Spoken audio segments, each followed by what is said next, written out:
Chati Kariche Anyonya Pasuyat Vacha Anyonya Pasvayat Vacha Ityatvat Anyoyo Vikvapo Ityatvad Anayo Prabhu Devahutiruvacha Devahutiruvacha Samprakrite Brahma Purusam Prakritir Brahma Na Vimunchati Kariche Anyonya Pasvayat Vacha Ityatvat Anayo Prabhu. Word for word translation. Devahuti Uvacha. Devahuti said, Purusam, the spirit soul, Prakriti, material nature, Brahman, O Brahmana, Na, not, Vimunchati, does release, Karhichit, at any time, Anyonya, to one another, Apashrayatvad, from attraction, Cha, and Nityatvad, from eternality, Anayo, of them both, Prabhu, O my Lord. Translation and purport by His Divine Grace, Srila A.C. Bhaktivedanta Swami Srila Prabhupada, Srila Prabhupada Ki Jai. Translation. Sri Devahuti inquired, My dear Brahmana, does material nature ever give release to the spirit soul, since one is attracted to the other eternally? How is their separation possible? Purport.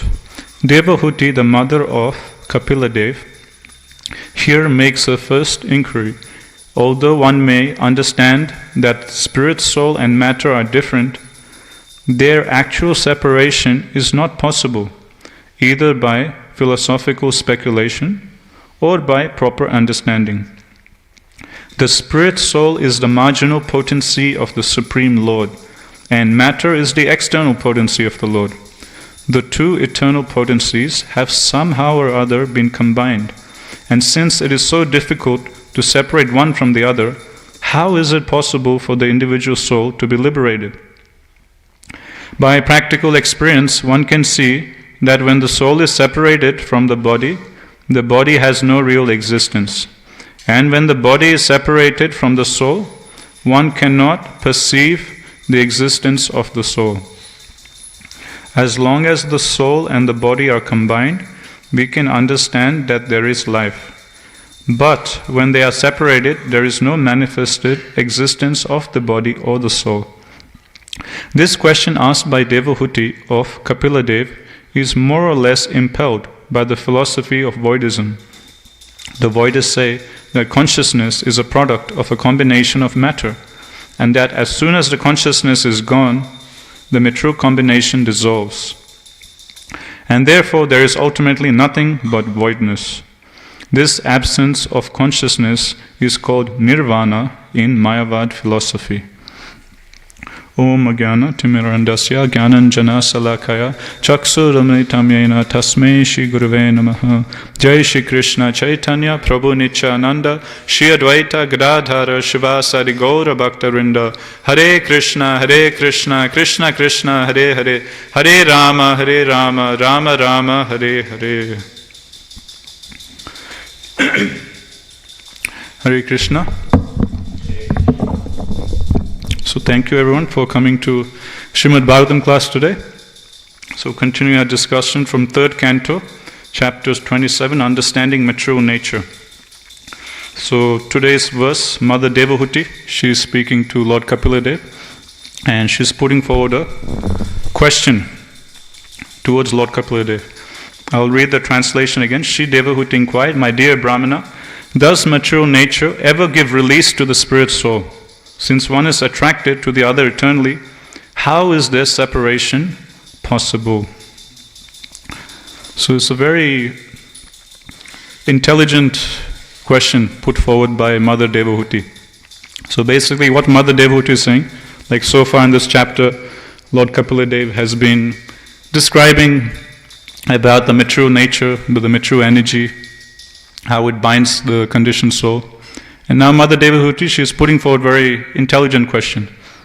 She is saying that, the jivas, they are known as nitya bhada, which means they are eternally bound by material energy. And she is saying that the soul, the spirit, is so intertwined with the material energy since time immemorial. How is it possible to get released? They've been connected, the material energy and the spiritual energy, the jiva and maya, they've been connected very tightly, strongly together for millions and billions of years, or so many births. So this strong attraction between the jiva and the material energy maya, how is it ever possible to, separate them? They've been together for so long. Is it even possible? If so, how? So this is the question put forward by Mother Devahuti. So my Guru Maharaj, he says that, we all know that Bhagavatam is basically, the whole Bhagavatam just consists of questions and answers. So it's just conversation between different devotees, or between the devotee and the Supreme Lord. And the whole Bhagavatam is just composed of different questions and answers to those questions. And general human psychology is that the important part is the answers to the question. That's where we will get the real teachings. And that's where the real learning is, when the answers to the questions come up. But my Guru Maharaj says that the questions which are asked in Srimad Bhagavatam are just as important as the answers which are given in Srimad Bhagavatam. We can learn as much from the questions asked in Srimad Bhagavatam as we can from the answers given by different devotees or the Supreme Lord. How so? What can we learn from questions? From seeing what different devotees are asking to their spiritual masters or to the other devotees or to the Supreme Lord, we understand, what should we be inquiring about? What should be in our consciousness? What should be in our mind? What we should be inquisitive about?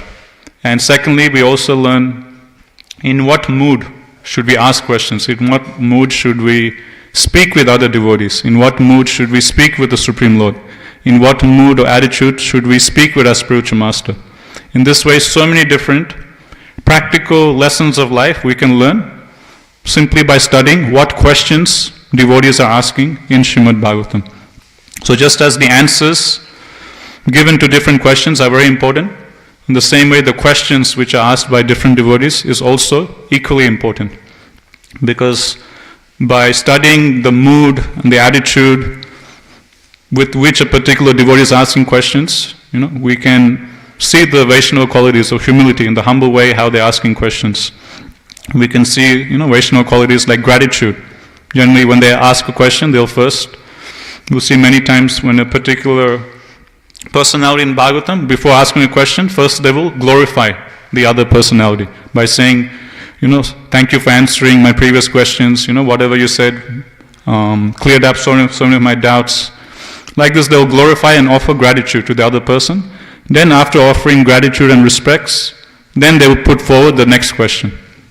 So like this, if we just study all the different questions asked by different devotees in Bhagavatam, we can get so many lessons of life. For example, Vaishnava qualities like humility, gratitude, the mood in how one should approach spiritual master, the mood and attitude with which one should communicate or ask questions to devotees on the same level or to devotees on a higher level than oneself, and the mood and attitude with one should talk to Krishna, talk to the Supreme Lord.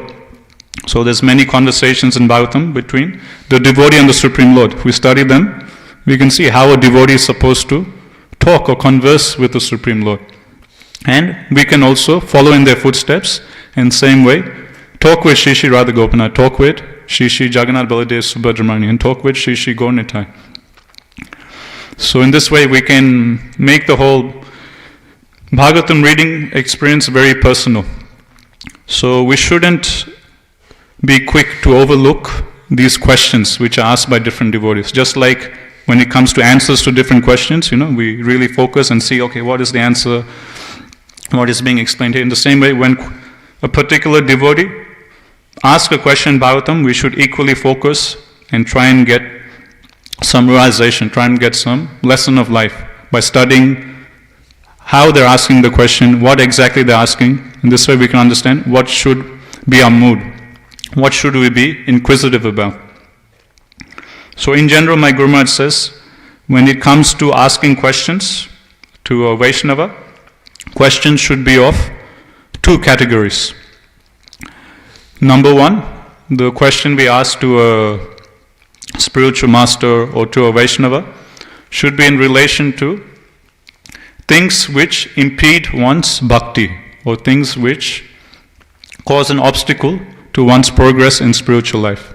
So that's one bracket of questions that we should ask. Example, my dear Prabhuji, I've been chanting for a long time, but I'm finding it very hard to chant attentively, and I'm falling asleep while chanting. So this is an obstacle to our practice of bhakti. We're chanting, but we're not getting taste, we're falling asleep, we're finding it hard to be attentive. So we're inquiring, how can I remove this obstacle so I can progress nicely in spiritual life? Another example, I'm getting greedy, I'm having trouble with false ego, I'm getting proud very easily. Little good thing someone says about me, immediately I feel like, I'm the best devotee in the temple. My false ego gets puffed up so quickly. How can I just calm down and just be humble, just be sadhu? So this is another example of a question in regard to an obstacle to devotional service. So that's the first category of questions one should ask a Vaishnava, which is regarding anarthas or obstacles or things that will impede our progress in spiritual life. Second category of questions we can ask to a Vaishnava is things that will accelerate our progress in spiritual life. So first category is questions regarding how to overcome obstacles in spiritual life, impediments in spiritual life. Category number 2 is we should ask questions in regard to different things or practices that we can do, we can apply that will quickly accelerate our progress in spiritual life. For example, we can ask the question, that my dear Prabhuji or Mataji, I've seen you've been chanting so nice, you're always so enthusiastic, how can I also be enthusiastic like you? What are some tips or something I can do to always be very enthusiastic to do service? And that particular Vaishnava will say, okay, wake up early in the morning, have strong morning program, that way you'll always be fired up and enthusiastic. Or how can I improve, my deity worship, how can I better distribute books? Like that you ask questions regarding how you can accelerate your certain spiritual practice or progress in spiritual life. So these are the questions we're supposed to ask when we come before a Vaishnava. Not, my Guru Maharaj says, and Prabhupada many times in his purport says, that one shouldn't come to a Guru and inquire material things like, who should I get married to, or, what job I should get, So these things are okay, you can have casual conversations, but according to Shastra, these material questions are not supposed to be, the heart of the relationship between two Vaishnavas. The main questions that should be put forward is questions in regard to how to overcome obstacles in spiritual life, and number 2, questions in regard to how I can accelerate my progress in spiritual life. So that should be the main. And we're seeing Mother Devahuti. She's asking a question in regard to this. So she's saying that, okay, you've talked about material energy, Maya, how she binds us. But it seems that, Maya and the Jiva, they're like so closely intertwined together. And it seems like impossible to break that bond between the material energy and spirit. Is it even possible to get free of Maya? Is it even possible? If so, how is it possible? So she's asking a question in regard to impediment in devotional service. Okay, we understand material energy is bad, we need to get free, but how to get free of material energy? Is it even possible? How can we do it? Is liberation from material energy possible? Like that she's asking. And in the next couple of verses, Lord Kapila Dev, he will answer this question by saying that yes, it is possible to get free of the grips of Durga Devi. How so? Obviously bhakti, by taking shelter of the personal bhakti. But to be more specific, Lord Kapila Dev, he answers the question by saying not just ordinary bhakti, by doing tivra bhakti. Tivra means intense bhakti. So the way, because that bond between the material energy and the spiritual energy, or because of the bond between Maya and the Jiva, is so tight, one has to do intense bhakti to remove it. Otherwise, just half-hearted bhakti won't be enough. You slightly let go, then again you'll come back again. Again, you slightly try and go away from her, then again she'll catch you, or she'll catch us. But if we do intense bhakti, Lord Kapila Dev explains, we really put our heart into it and do intense bhakti, then we can break that bond between the material energy and the spiritual energy. Material energy and this spiritual energy or the jiva. So what does it mean to do intense bhakti? This word tivra bhakti comes in second canto also. Famous was akama sarvakama va moksha kama dharadi tivrena bhakti yogena yajeta purusham param. So I like one example that Radhasham Prabhu he gives to explain what exactly is tivra bhakti, or what exactly is intense devotional service.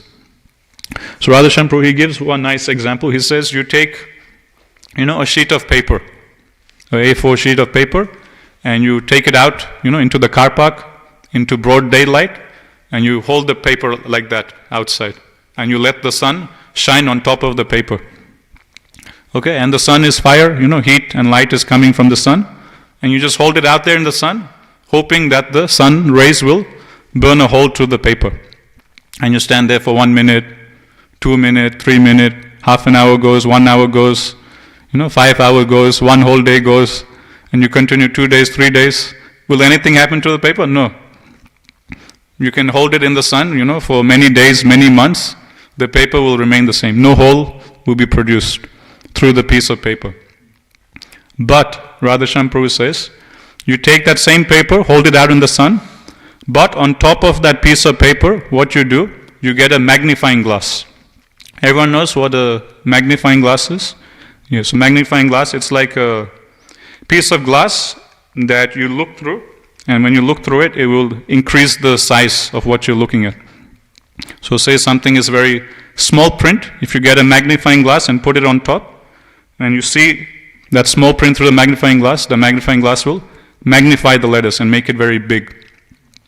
So some of us, or maybe most of us, might have done this experiment, or have heard of this experiment, that when you put light through a magnifying glass, then it will concentrate all the rays to one single point, and then a hole will be produced in the piece of paper. So that same piece of paper, if you take out, put it in the sun, then on top of that paper you hold a magnifying glass. What the magnifying glass will do, it will take all the rays of the sun and it will project it to one singular point. And it will intensify all the rays to one particular point. And because all the sun rays are going to one particular point in the piece of paper, immediately within a few minutes, there will be heat and the hole will be burnt in the same piece of paper. So what is the difference? Scenario number 1, it's the same sun rays falling, but the sun rays are diffused. They're not acting in one singular point.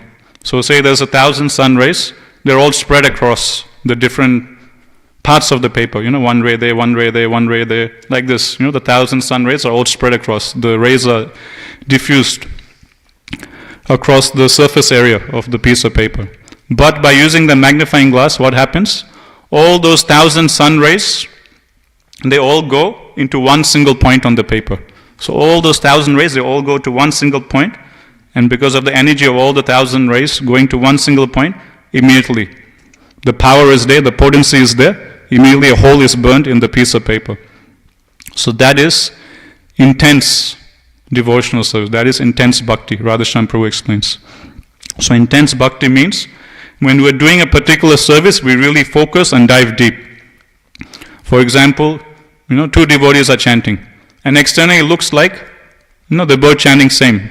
They're chanting the same mantra. One is sitting down chanting, another one is sitting down chanting. But there could be heaven and hell difference between the two devotees chanting. One devotee, while he's chanting, will be fully focused and very attentively hearing each and every syllable. And in his mind, he'll be praying, "Oh, my dear Krishna, my dear Gopinath, my dear Radharani, please engage me in your service." With great mood, great determination, full focus and attention, he'll be chanting his rounds. Devotee number 2, he'll be also chanting, but he'll be thinking of thousands of different things in his mind. He'll be thinking, what will I cook for breakfast? Or I have to go to work, What time is my bus? What time is my train? What will I do, during my lunch break? Where will I get lunch? So he'll be planning and thinking of so many different things. He'll also be chanting, but his mind will be everywhere, here, there. So same thing those two devotees are doing. But there is heaven and hell difference between the two. One is doing intense devotional service, which means while he's doing that particular service, while he's doing that particular activity, he's fully focused and he's diving deep into it. So then naturally that devotee who is really focused, he will make much more stronger advancement, much more powerful advancement. And naturally that devotee who's doing the intense devotional service, that grip of the illusory energy on him would more easily get slackened. And the other devotee who is just half-heartedly just chanting his rounds, spacing out, doing this, doing that, naturally he won't get that same impact. Why? Because just like the sun rays are diffused and can't burn a hole through the paper, in the same way, his mental energy, his focus, his determination is all over the place. It's not focused in the one spiritual activity he's doing. So therefore, the benefit he'll get will be naturally much less. So intense devotional service means two things. Number one, obviously, to be engaged in Krishna's service or to be engaged in Krishna consciousness every moment of the day. So that is one definition of intense bhakti, which means at every single moment of the day we should be busy doing something for Krishna. And it doesn't have to be direct devotional service, because many of us, or most of us, we're having to work outside or study, so and so forth. But basically at every single moment during the day, we should remember Krishna. So when we're working, we should think, okay, I'm working to support my family and to give myself and my family a Krishna conscious lifestyle. And I'm also working to get some extra money to support the temple, to support the preaching of Chaitanya Mahaprabhu's mission. So in this way, if one can connect his work to Krishna's service, to the service of the Vaishnavas, then that same work becomes spiritual. So in this way, one can be conscious of Krishna while he's engaged in his material duties also. So this is one definition of intense devotional service, which means every single moment of the day we should be busy, or we should be doing something in relation to Krishna. So there shouldn't be any gaps during the day where we space out and we go into Maya, we engage in sense gratification, do this or that. But no, we should plan our day in such a way, engineer our lifestyle, engineer our days in such a way that every single moment, every single hour, every single half an hour, every single 10 minutes, 15 minutes during the day, we're doing some sort of devotional service for Krishna. The second definition, or second part of intense devotional service means when we're actually doing that particular seva, we should go deep and really focus. And that's the example, that's the lesson we can learn from the example of the magnifying glass. Without the magnifying glass, the sun rays are diffused all over the piece of paper, so there is no hole being burnt in the piece of paper. But when you use the magnifying glass, all those thousands of sun rays, they all go and hit one single point. And because they're all hitting one single point, immediately there's so much potency, there's so much power that immediately, within minutes, a hole gets produced in the piece of paper. So point number one, we should plan our day in such a way that every single moment we're busy doing something for Krishna. There shouldn't be any gaps during the day where we can space out, go into Maya. Point number two, when we're actually doing a particular seva, we should really go deep and focus while doing that seva, and we shouldn't space out. For example, when we're chanting our rounds, let us put our head into it and really focus on trying to chant attentively, trying to hear every single syllable of the Maha Mantra. When we wake up in the morning, we come to temple room, offer our obeisances. We can offer our obeisances mechanically and think of something else. Or we can go deep and offer obeisances and think of, when we're offering obeisance to Srila Prabhupada, we can think of Srila Prabhupada. Namaste Saraswati Devi. Oh, Srila Prabhupada, you are the empowered disciple of Srila Bhaktisaranta Saraswati Thakur. Namaste Saraswati Devi. Gauravani Pracharine. Srila Prabhupada, you are preaching the message of Lord Gauranga in the Western world. Thank you, Srila Prabhupada, for coming to the West and delivering us. If it wasn't for you, none of us would be devotees. Nirvisesa Sunyavadi Paschata Desa Tarini. Thank you, Prabhupada, for saving us from impersonalism. Thank you for saving us from voidism. So like this, when we're offering obeisances, we can really focus and go deep. So like this, all the different spiritual activities we do during the day, if we want to do intense devotional service, then we have to really focus and go deep. His Holiness Radhanath Swami Maharaj, he says that any single thing we do, we should try and go deep in that. Offering obeisances, we should deeply offer obeisances, meditating on who we're offering obeisance to. Meditate on the meaning of the different words in the pranam mantra. When we're singing, again, meditate on Shri Shri Radha Gopinath or Guru or Gauranga. When we're singing, when we're dancing, meditate, okay, I'm dancing for Krishna's pleasure. So like the small things we do during the day, any particular thing we do, we should really dive deep and put our heart into it, put our consciousness into it, put our mind into it, put our intelligence into it. Anything we have in our possession, we should put our whole energy and effort into it. Then it becomes intense devotional service. Otherwise, scenario number 2 is that we can space out. And that's natural. This is Kali Yuga.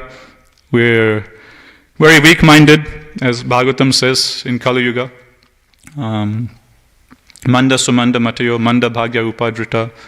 By definition, everyone born in Kali Yuga, they're very lazy. And they're prone to get overcome by Maya. So we have to keep pushing ourselves to focus.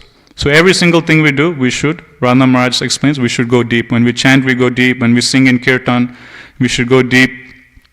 When we're reading Bhagavatam, hearing Bhagavatam, we should go deep. Then it becomes intense devotional service. Then Lord Kapila Dev says, only then can the tight bond between the mature energy and the jiva can be slackened. Otherwise, with half-hearted or spaced out, devotional service or bhakti, then our progress will be very slow. Just like the example Radhashyam Prabhu gives. You take the piece of paper, put it out in the sun, you can stand there for many days, many weeks, many months, no hole is going to be produced in that piece of paper. The piece of paper is not going to get burned. But if you do intensify the sun rays by holding a magnifying glass, then within minutes, a hole will be produced in the same piece of paper. So we need to, with whatever determination we have, whatever willpower we have, we should try and focus in every single thing we're doing during the day. When it comes to our work, focus, go deep in the work. Okay, I am doing this for Krishna's pleasure.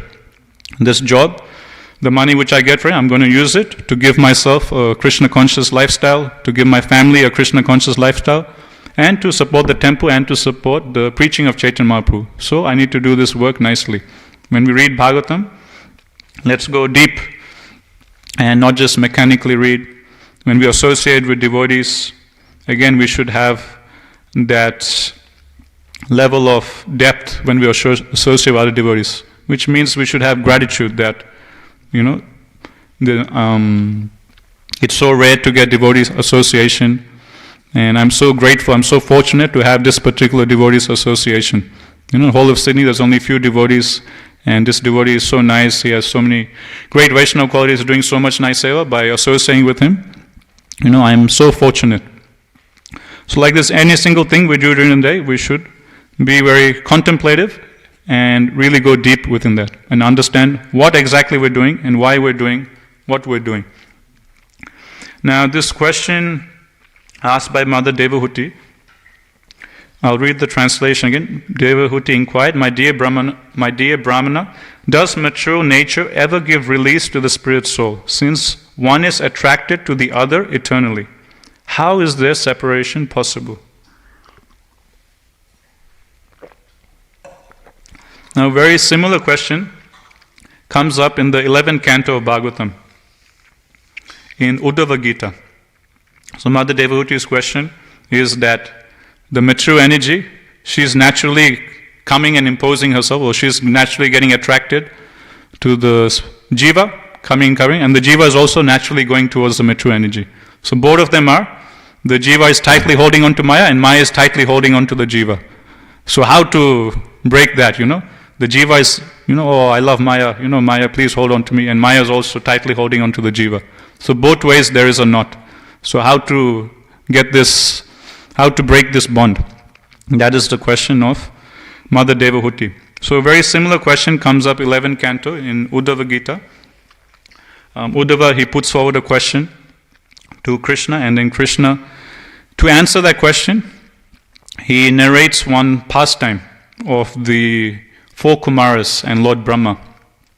So one time, the 4 Kumaras, they come up to their father, Lord Brahma, and they put forward a genuine question, a very similar question to Mother Devahuti.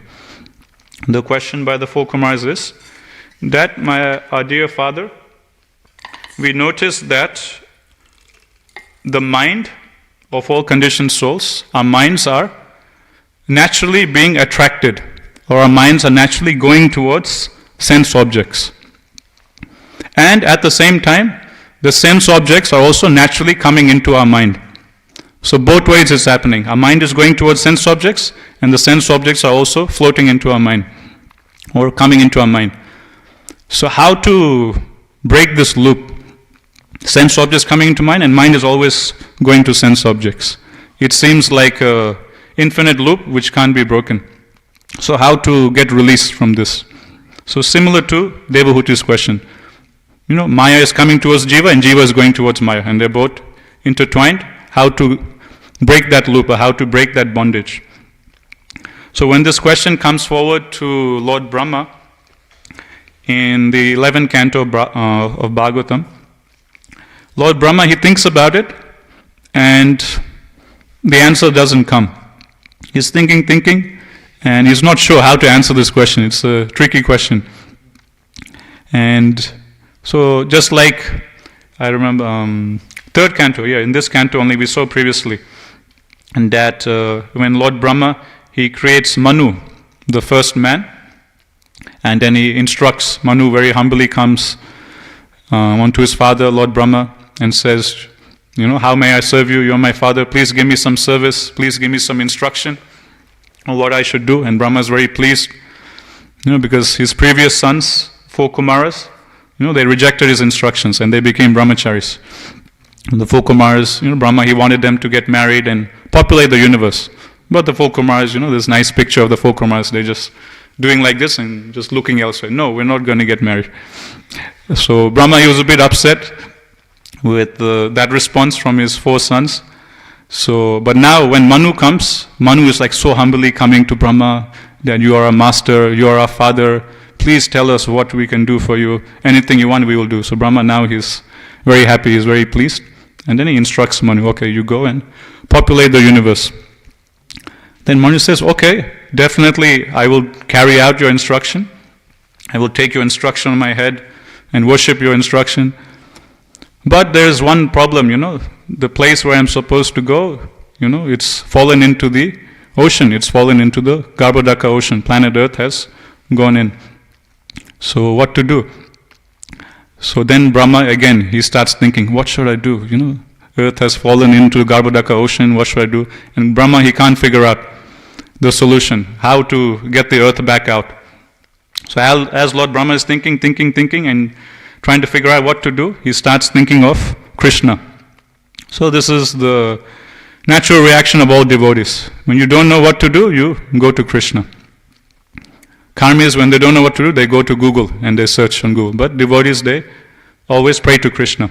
So Brahma immediately starts meditating on Krishna, and as he's meditating on Krishna for the solution, then Lord Varahadev, he comes from Brahma's nostrils. So in the same way, in this particular case where the 4 Kumaras are asking this question, Brahma is thinking, but the answer doesn't come.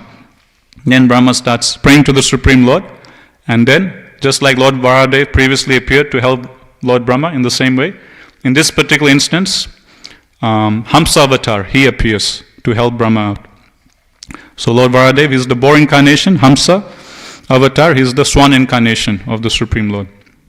So then Hamsa avatar, he appears on the scene. Beautiful swan avatar of the Supreme Lord. And the four Kumars, they see this wonderful form. And immediately they understand, this is like some great personality, by the way he looks, the effulgence coming. So they understand it's like some great personality that has just appeared on the scene. So immediately they offer obeisances onto this divine Hamsa. And first question naturally they ask is, who are you? Right? They're not sure who exactly this first time they're seeing such a personality. So the four Kumars very innocently, they come, they offer the obeisances and they ask, my dear sir, you look like some great divine personality. Can you please tell us, who are you? Like that they ask.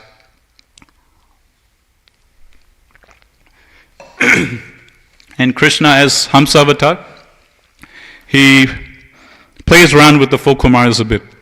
He teases them. Instead of directly answering the question by saying, okay, I am the Supreme Personality Godhead, I am Krishna himself, descended as the Hamsa avatar, I have taken this form as Hamsa to answer your question. He doesn't answer like that, but he kind of jokes around with the four Kumars. So the question is, who are you? And Hamsa avatar, he answers by saying, if you think that, so what Hamsa avatar will now try and do is he will try and defeat Mayavad philosophy, or tease or make fun of Mayavad philosophy, and show how stupid and illogical Mayavad philosophy is. So in response to the question, who are you? Hamsa avatar, he says that if you think that me and you are the same, that we're all one, that we're all Brahman, we're all, none of us are individuals, we're all part of that same Brahman, and we have no individuality, then what is the use of your question of asking, who are you? I am you and you are me. So there is no point of your question asking, who are you? If we're all one, I am Ishwareshwara, he's Ishwareshwara, you're Ishwareshwara, everyone's Ishwareshwara. So what is the point of asking, who are you? You are me, I am you. If we're all one, then, like I like what Sankarshan Maharaj says, Mayavadis, they say we're all one, then you ask that Mayavadi. Then give me a wallet. You are me and I am you, your money is mine, my money is yours, give me a wallet. Give me your car. What's the difference if you eat those nice samosas or I eat those samosas? Give me your nice plate of samosas. Give me your glass of lassi. Give me your shrikand. And when I eat those samosas, when I drink that nice glass of lassi, you'll also be satisfied. Because you're me, I am also you. What difference does it make? And you have a nice, fancy car. Or Ian, he has a nice motorbike. I am Ian, he is Ian, everyone is Ian. So Ian, just give me your motorbike. What difference does it make? So like this, using that logic, Lord Hamsa, he defeats or makes fun of Mayavad philosophy, showing how stupid and illogical Mayavad philosophy is. So this is Hamsa avatar's first response. If by asking the question, who are you, you think we're all one, where there's no individuality, we're all Brahman, then what's the point of this question? Who are you? I am you are me, we're all the same. There's no point of asking, who are you? So this is a stupid question you're asking. Then, next verse, Hamsa avatar says, but if you think that we're all just matter, if you think we're all just this material body, there is no such thing as spirit soul, there is no such thing as Atma. So firstly he makes fun of Mayavad philosophy, next he will make fun of atheistic philosophy. Of that there's no such thing as spirit, we're all matter, nothing exists beyond matter. So then Hamsa avatar says that if you think we're all just matter, we're just all made of material elements, no such thing as consciousness, no such thing as spirit soul, then again your question is stupid. Then again there's no point of asking this question. Why? Because, if we're all just matter, what does matter comprise of? Earth, water, fire, air, and ether. So I am made out of simply these 5 ingredients.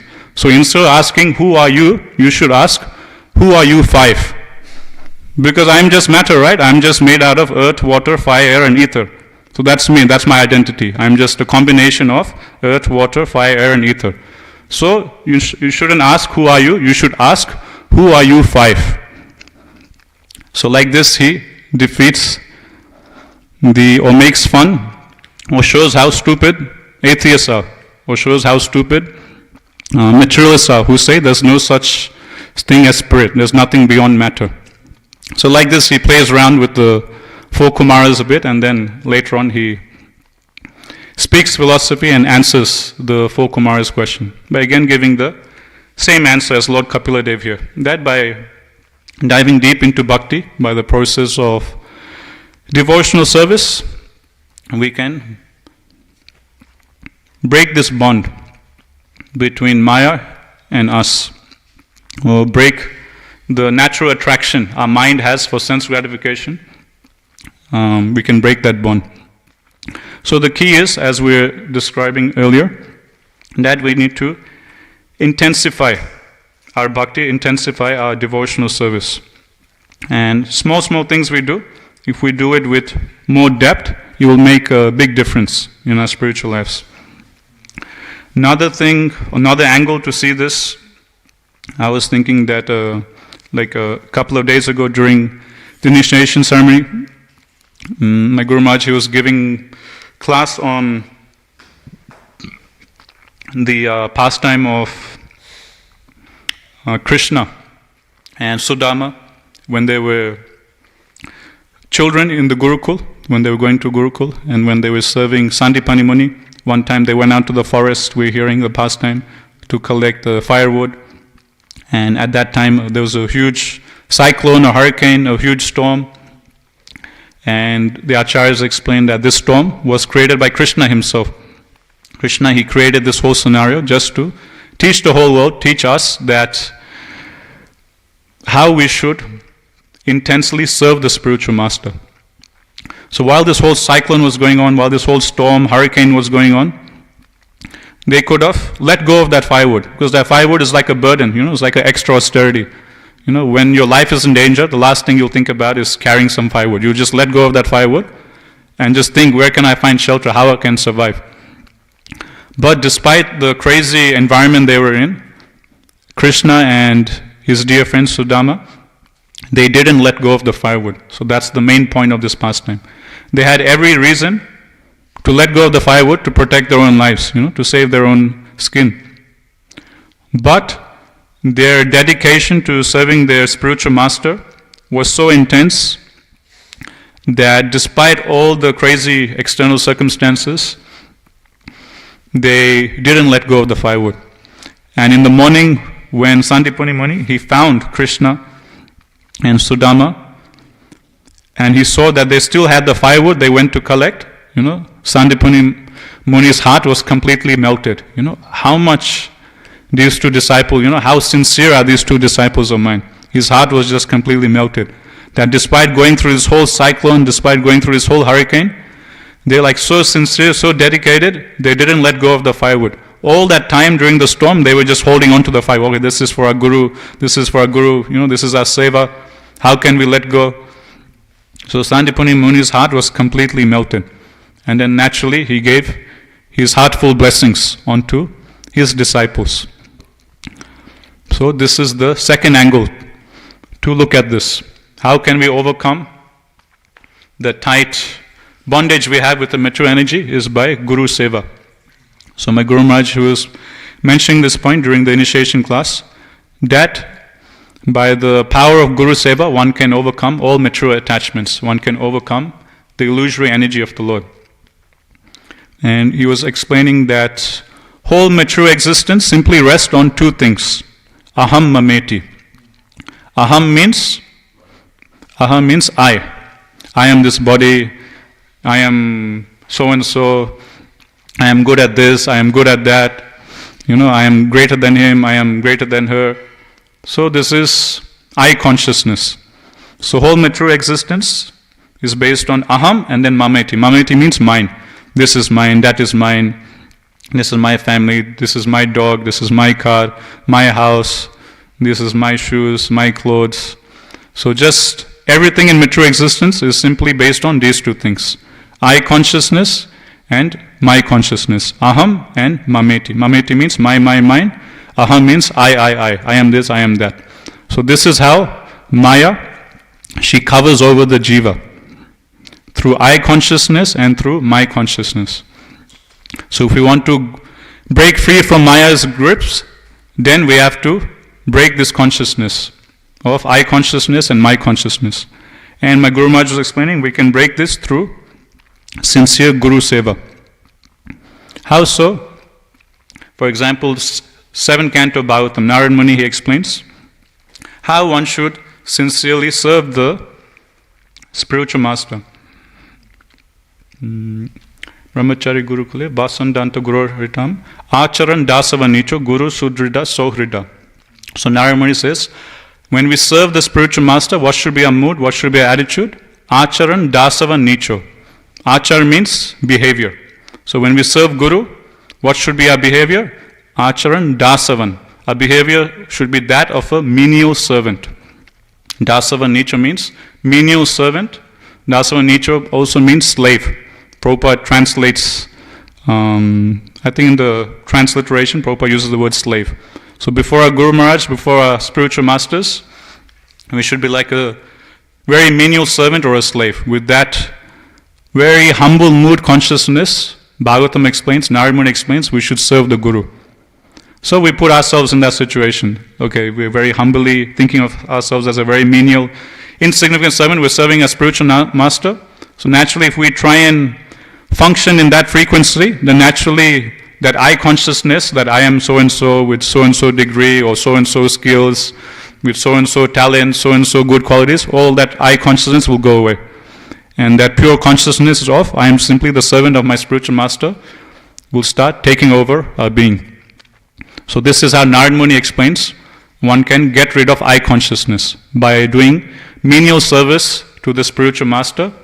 By doing menial service to our spiritual masters, one can overcome I consciousness. And this way one is very humbled and one can overcome his pride and arrogance and his mountain-like false ego that he has, that I am this, I am that, I am that. When it comes to serving Guru, we're just supposed to consider ourselves as a fool. This is how Chaitanya Mahaprabhu taught us, Guru Mora Murkha Dekhi. Before our spiritual master, Mahaprabhu explains, our mood should be that no matter how many slokas we know, how much we read Bhagavatam, how much talents we have, this skill, that skill, when we come before our Guru, we should think, I know nothing about Krishna consciousness. When we come before our Guru, Prabhupada explains, we should think, I am fool number one, I don't know anything, I am the most stupid person, my Guru Maharaj, whatever he says, I will accept. With that mood consciousness, one is supposed to approach Guru. So then naturally, if we train ourselves or practice to function, in that consciousness, that frequency, then naturally that I consciousness, the false ego, will slowly start going away. Then my consciousness, that will also go away by Guru Seva. How? Because it is said, when one gets initiated by a spiritual master, then one is supposed to belong to the spiritual master. His body, his life, his soul, his property, his house, his family, everything is supposed to be the Guru's property. With that mood, one is supposed to take initiation.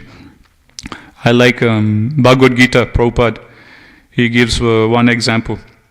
He says that the disciple, he should be like the chained animal of the Guru. Like that Prabhupada writes in one purport, it's like very heavy. So we're just like chained animals. Or like a dog, they'll be put on a leash.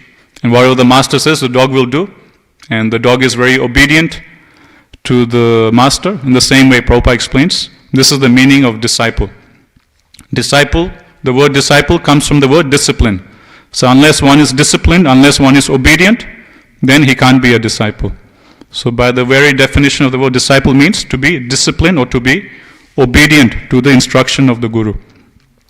So this is how Prabhupada explains that we should be like the chained animal of the Guru or the spiritual master. Whatever we have is Guru's, all our possession is Guru's, whatever he says we're supposed to do. In that way we're supposed to be fully surrendered. So if that consciousness we're trying to conduct ourselves, then naturally the my consciousness will also go away. Instead of thinking, okay, this is my house, my car, my money, my this, my that. Instead of thinking like that, we'll start thinking that actually this is all the mercy of my Guru Maharaj. This is all the mercy of Shri Radha Gopinath. Actually nothing belongs to me. This is all blessings given by my spiritual master and Krishna, so I can engage in their service. I like one example of Srila Prabhupada. Prabhupada, he had so many followers, and generally when one gets so many followers, naturally they can start feeling a bit, proud that, I have so many followers, so many people under me. And because of that, many spiritual leaders in the past, they have fallen down. It kind of gets to the head. I have so many followers, so many disciples. But Prabhupada, he demonstrated how a spiritual master is supposed to see his disciples. Or how is he supposed to maintain his consciousness while keeping so many disciples who are all worshipping him as if he were God. So it's actually a very difficult thing to do. You have like hundreds and thousands of disciples who worship you as good as God, and at the same time you're supposed to be humble and, very sadhu-like, and at the same time you're supposed to be a very simple devotee. So very easily it can get to your consciousness. And because of that, many spiritual leaders have fell down in the past, in the history. So to be able to handle that situation, Prabhupada demonstrated by his practical example. One time Prabhupada reveals that actually Prabhupada is talking to his disciples, and Prabhupada is saying that actually I see all of you, that all of you my disciples, I simply see that all of you are sent by my spiritual master. And I'm very grateful for all of you, and I'm very grateful for my spiritual master for sending all of you to me. My spiritual master, he gave me the instruction that you preach Krishna consciousness in the Western world. And if you ever get money, you print books and distribute books. And I can't do this on my own endeavor. I can't do this by myself. I need help. To help me fulfill his instructions, Srila Bhaktisiddhanta Saraswati Maharaj has sent all of you to me. So by using all of you, by engaging all of you, I can fulfill the instruction that he himself gave to me. So this is the mood in which Prabhupada was seeing his disciples. He was very grateful for his disciples. And he wasn't thinking that, I made these disciples. But instead he was thinking that actually all of these wonderful souls who have come to assist me, they're all being sent to me by my Guru Maharaj.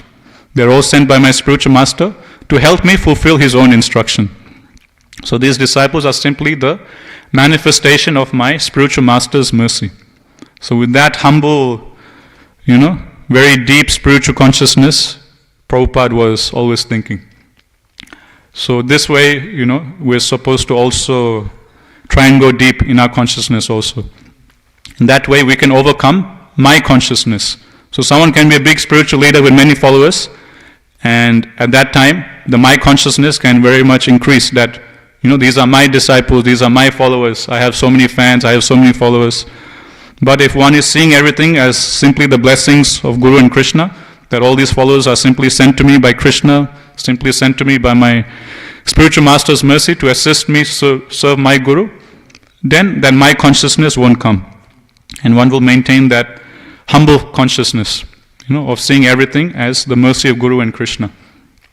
So in this way, with a little contemplation, we can understand that by going deep in Guru Seva, one can overcome the power of the illusory energy of the Lord. One can overcome I consciousness and my consciousness, aham mameti.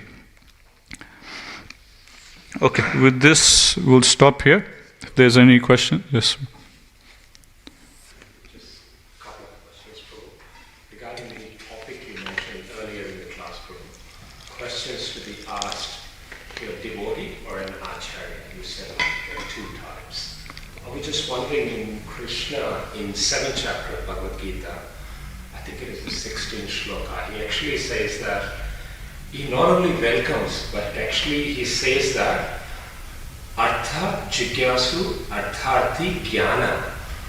These type of people, even though one of them is approaching in a distressful mood, one is approaching for money, monetary gain, he actually says that they are pious.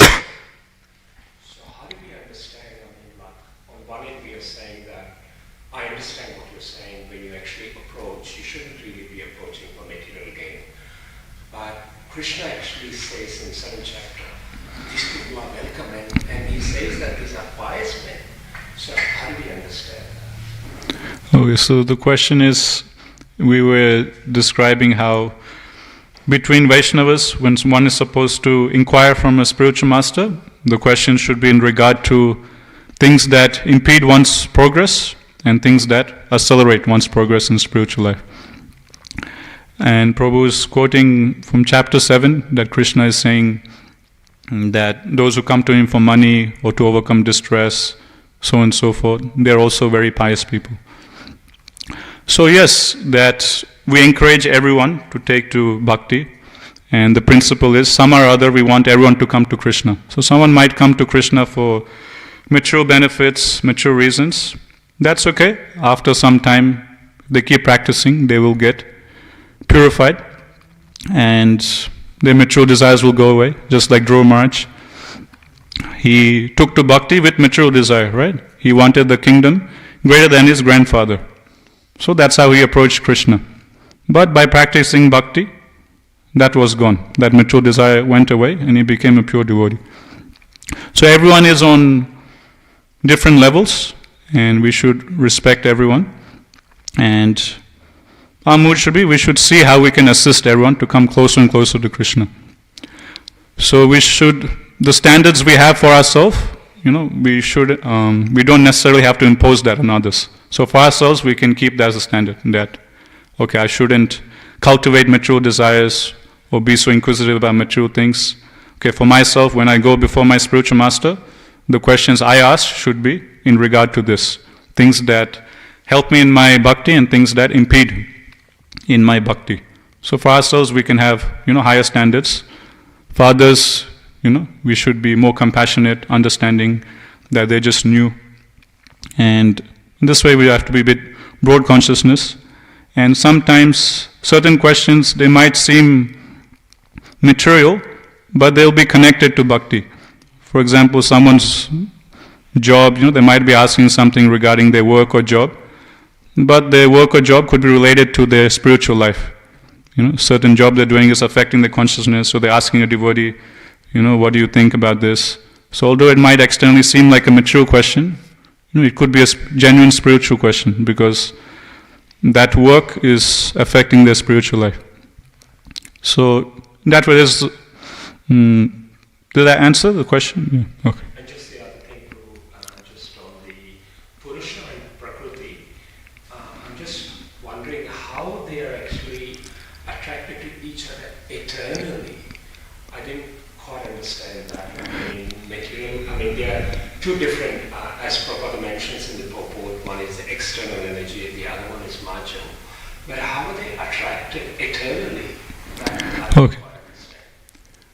So question is, how is the jiva and prakriti attracted eternally? So the word used is nitya baddha, which means eternally they're bound together. So eternally bound doesn't mean that we'll always be eternally bound, there's no question of liberation. But the word eternal is used in the sense that we can't trace out the history of when exactly we came into material existence. So because so many billions and billions of lives we've been here in the material world, it seems like an eternity. So in that sense, the word eternal is used. Okay. Yes, Isha. Thank you for an instructive and inspiring class. Just, I was wondering when you explained the Tigre Bhakti, so that it can apply even to indirect service, right? But we might have the fear that in indirect service, if we try to do it intensely, then we might just get caught up and then forget about our consciousness of that we actually do it for other. Okay. So Prabhu is asking that we're talking about intense devotional service, really focus when we're doing a particular service. And Prabhu is saying that when you do like an indirect service, for example, going outside and working, to maintain ourselves, if we try to do that particular work intensely for Krishna, then, there's can be a chance that we get sidetracked, and we lose focus of Krishna. So when we're working outside, the way to go deep is mainly in the consciousness on the mind by thinking, while we're doing that work, that I am doing this for Krishna's pleasure. I'm doing this for giving myself a Krishna conscious lifestyle. I'm doing this to get money to support the preaching of Mahaprabhu's mission. So if we just keep reminding ourselves of that, then that will protect us. One thing, I remember Viraj Krishna Prabhu, he recommended for those devotees who are working outside, he recommended for them to memorize and chant few verses by Lord Brahma before they start their day. And these verses are in Canto 3. It's in the chapter title is Brahma's Prayers for Creative Energy. So before Brahma, he starts creation. He offers there's many prayers, but 3 main verses Prabhu was saying to memorize. One of them was that one of the prayer he offers to Krishna or Vishnu is, my dear Lord, okay, you have given me the service of creation. While I engage in this creation, there is a very good chance I can get deluded by Maya. There is a very good chance I can get carried away by Maya. There is a very good chance I can overcome by pride and arrogance.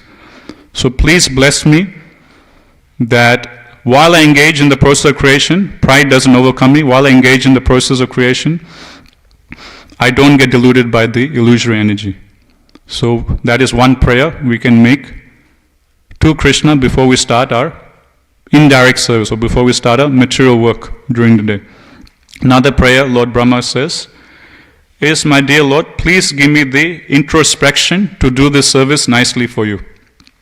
Introspection means intelligence, inspiration. So when we go out to work, we're supposed to, put our intelligence, mind, all of our skills to do a particular work, for our boss or employee. And for that we need intelligence. And that intelligence comes from Krishna. So Lord Brahma is praying to Krishna or Vishnu that, okay, you've given me the service of creation. Please bless me with the necessary intelligence, necessary inspiration, necessary introspection to do this service nicely for you. So that is another prayer Lord Brahma, he puts forward. Third one, I forgot. But if we read that section, we can study these prayers by Lord Brahma. In Viraj Krishna Prabhu, he was recommending that those devotees who are working outside, these are nice verses we can offer to Shri Shri Radha Gopinath before we start our work during the day. And these prayers will protect us from being sidetracked from Krishna's lotus feet. Okay. Granthara Srimad Bhagavatam ki jai, Purusha Prabhupada ki jai, entire Gaur Premanande.